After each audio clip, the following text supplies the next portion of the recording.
Una feliz mañana y un saludo para nuestra audiencia en América Latina en France 24. Ya son las 7 de la mañana en Bogotá, en Quito y en Lima y las 9 de la mañana en Buenos Aires. A esta hora comienzan las noticias de Directo América y durante las siguientes 2 horas estaremos con ustedes para revisar y también para analizar los temas más importantes de esta jornada.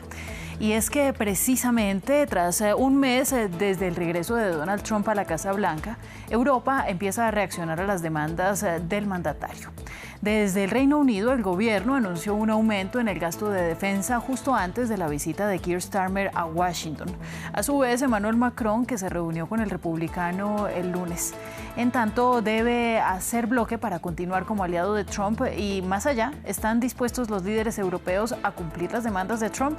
Lo analizamos con nuestra invitada del día. Primero vamos a los titulares.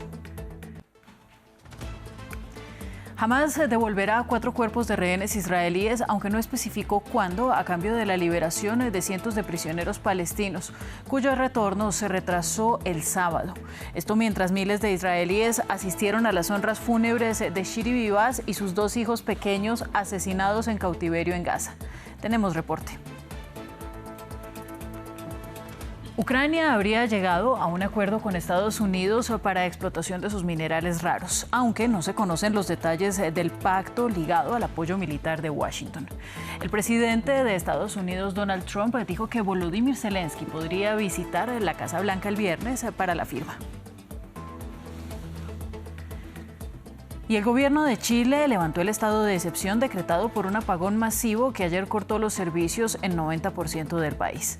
Las autoridades investigan las causas de esta falla, aunque descartan que se trate de un atentado.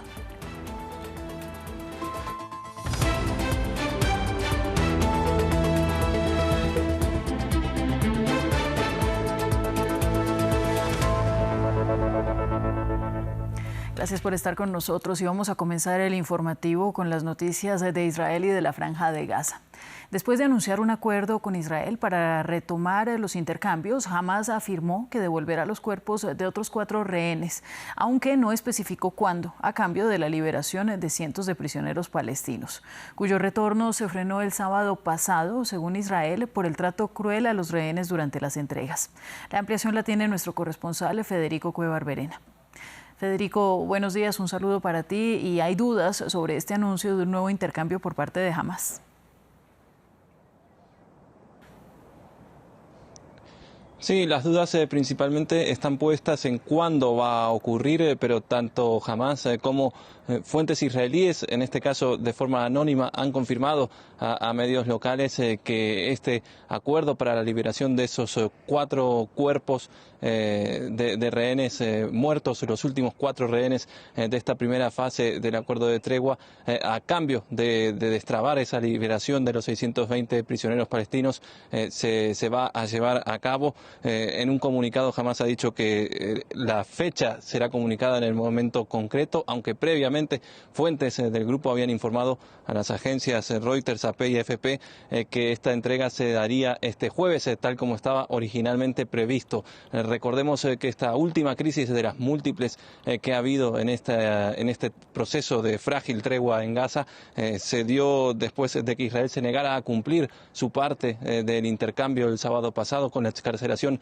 de esos 620 prisioneros palestinos, alegando que demandaba a Hamás cesar las ceremonias que calificó de humillantes en la entrega tanto de los rehenes vivos como de los rehenes muertos. Es por eso que Hamás daría esta entrega de estos 4 cuerpos de manera más discreta y por medio de la contraparte egipcia, y dijo también el grupo palestino que Israel debería liberar entonces también, además de los 620 prisioneros, a un grupo adicional de mujeres y niños. La identidad de estos 4 rehenes muertos son Itzik El-Garak, Shlomo Mansur, Zahidan y Ohad Shahalomi, este último un franco israelí que está en manos de una milicia más pequeña, también aliada del grupo islamista. De esta manera se podrían destrabar el proceso para iniciar las negociaciones de esa segunda fase, que igualmente no han comenzado en gran medida porque el gobierno de Benjamin Netanyahu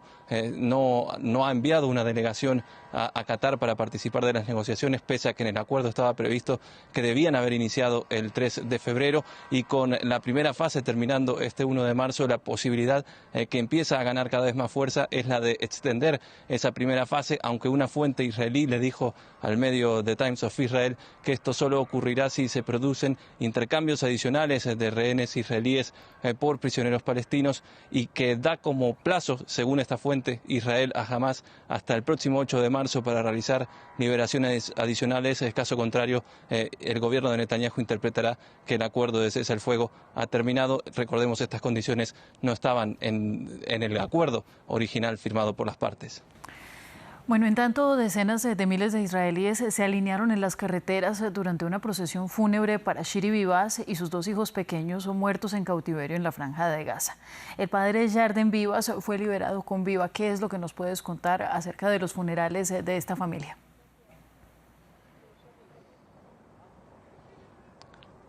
Sí, ha sido una jornada de duelo general aquí entre los israelíes. Miles de ellos han salido hoy a las calles para acompañar este funeral de Shiri Vivas y de sus hijos Ariel y Kefir.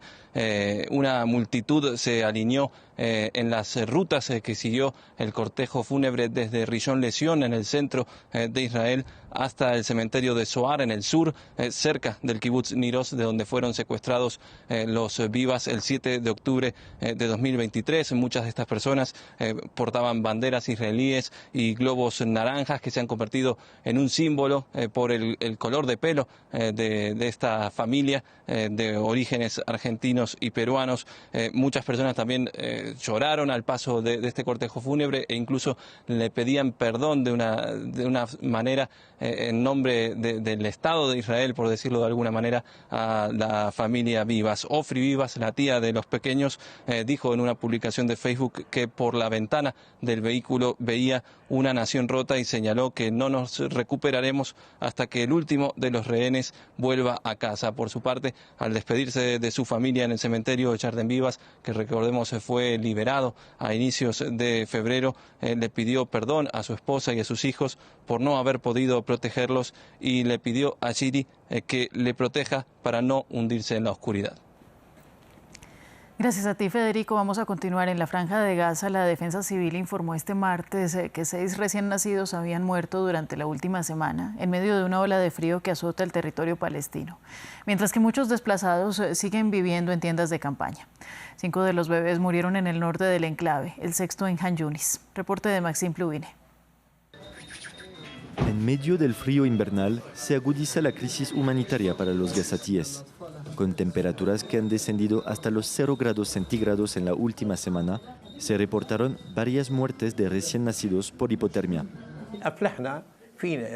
Conseguimos salvar a algunos recién nacidos, pero desgraciadamente otros no pudieron salvarse por hipotermia o porque llegaron demasiado tarde. Una inmensa mayoría de los desplazados internos del enclave permanecen en tiendas de campaña.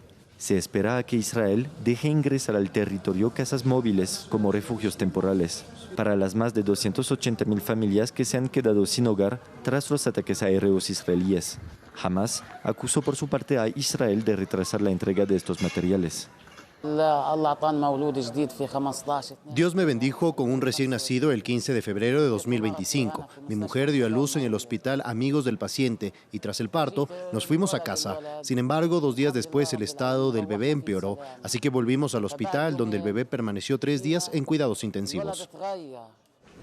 Frente a la emergencia humanitaria y el frágil alto el fuego, la ministra de Asuntos Exteriores del Estado de Palestina declaró este martes ante el Consejo de Derechos Humanos en Ginebra que el pueblo palestino se enfrenta a la fase más peligrosa de su historia.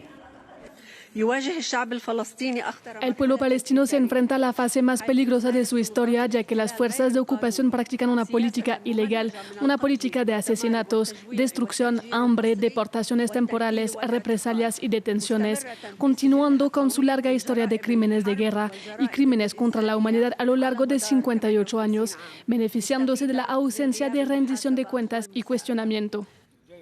Los miembros del Consejo de Derechos Humanos han planteado con frecuencia acusaciones de violaciones israelíes de los derechos humanos durante la guerra en Gaza, mientras que una investigación de la ONU concluyó el año pasado que la inmensa escala de las matanzas constituían posibles crímenes contra la humanidad.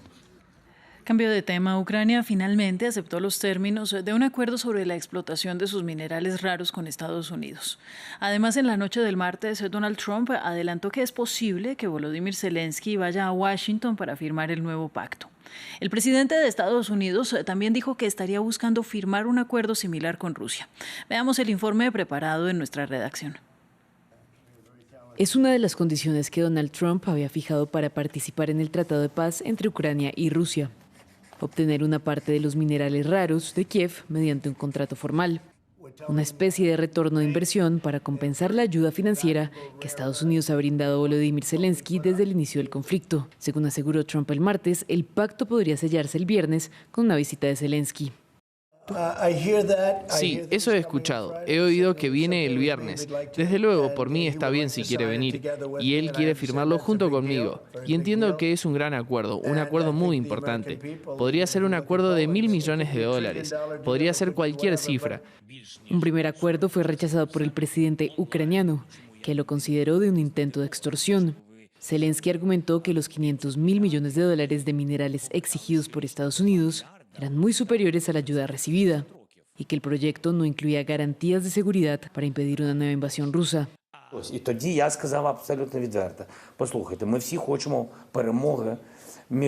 Y luego dije con toda franqueza: miren todos, queremos una victoria para nosotros y que triunfemos, que triunfe Trump y que triunfemos todos. Si no hay nada claro allí, dije, escribamos porcentajes. Esa fue mi propuesta. Estoy defendiendo Ucrania, no puedo vender nuestro país. Це була моя пропозиція. Я дійсно, але я захищаю Україну. La segunda propuesta establecería la creación de un nuevo fondo de inversión para la reconstrucción, coadministrado por Estados Unidos y Ucrania, cuyos recursos provendrían de recursos minerales ucranianos. Las ganancias se reinvertirían en la seguridad de Kiev. Si se firma este acuerdo, Estados Unidos podría reducir su dependencia de China. Las reservas ucranianas incluyen materiales esenciales como grafito y litio, utilizado en baterías, así como metales de tierras raras empleados en una amplia gama de industrias, desde motores de avión hasta pantallas de computador. El presidente de Francia, Emmanuel Macron, realizó una videoconferencia con otros líderes de la Unión Europea para detallar su reunión en Washington con el presidente estadounidense Donald Trump, en la cual propuso la presencia de tropas europeas en Ucrania en caso de un acuerdo de paz con Rusia. Durante su encuentro en la Casa Blanca, Macron buscó mantener al magnate del lado de Europa en las negociaciones para terminar la guerra en Ucrania y calificó el encuentro como un punto de inflexión. Posteriormente, en una entrevista a Fox News, elogió la actitud de Trump hacia el jefe del Kremlin, Vladimir Putin. Pero el ministro de Asuntos Exteriores de Rusia, Sergei Lavrov, dijo que la idea de desplegar tropas europeas como parte de un acuerdo de paz en Ucrania es una hipótesis que Moscú ni siquiera está considerando. Así desmintió el Kremlin a Donald Trump, quien le dijo el lunes a su homólogo francés Emmanuel Macron que Vladimir Putin no se oponía a la idea. Lavrov agregó que la propuesta franco-británica de desplegar esta fuerza de paz es un engaño que pretende prolongar el conflicto. Al mismo tiempo, anunció una nueva reunión con diplomáticos estadounidenses para mañana en Estambul. Por otro lado, 2 empleados de la principal agencia de investigación estatal francesa admitieron que fueron ellos quienes lanzaron explosivos improvisados contra el consulado ruso en la ciudad de Marsella este lunes, cuando se conmemoraba el 3er aniversario de la guerra de Ucrania. 3 botellas de plástico con un cóctel de nitrógeno y otras sustancias químicas fueron arrojadas a los jardines del consulado y 2 de ellas explotaron, aunque no se reportaron heridos ni daños. Moscú calificó el incidente de ataque terrorista y Francia condenó cualquier violación de la seguridad de los recintos diplomáticos. Vamos a América Latina, a Chile. El gobierno del presidente Gabriel Boric levantó este miércoles el estado de emergencia decretado el día anterior por un apagón que llegó a afectar a más del 90% del país. Las autoridades investigan lo sucedido y han descartado la posibilidad de un presunto atentado. Más en el informe de Manuel Acano. Negocios a oscuras, semáforos apagados y caos vehicular. Ese era el panorama en Chile el martes, cuando el país suramericano experimentó un apagón masivo que llegó a afectar a más del 95% de su territorio y que condujo al gobierno de Gabriel Boric a decretar el estado de emergencia y el toque de queda en gran parte del país, incluida Santiago, la capital. La reposición que se ha ido dando parcialmente es una buena noticia, pero hay que ser muy claros en que lo ocurrido hoy nos indigna, porque no es tolerable que por responsabilidad de una o varias empresas se afecte la vida cotidiana de millones de chilenos y chilenas.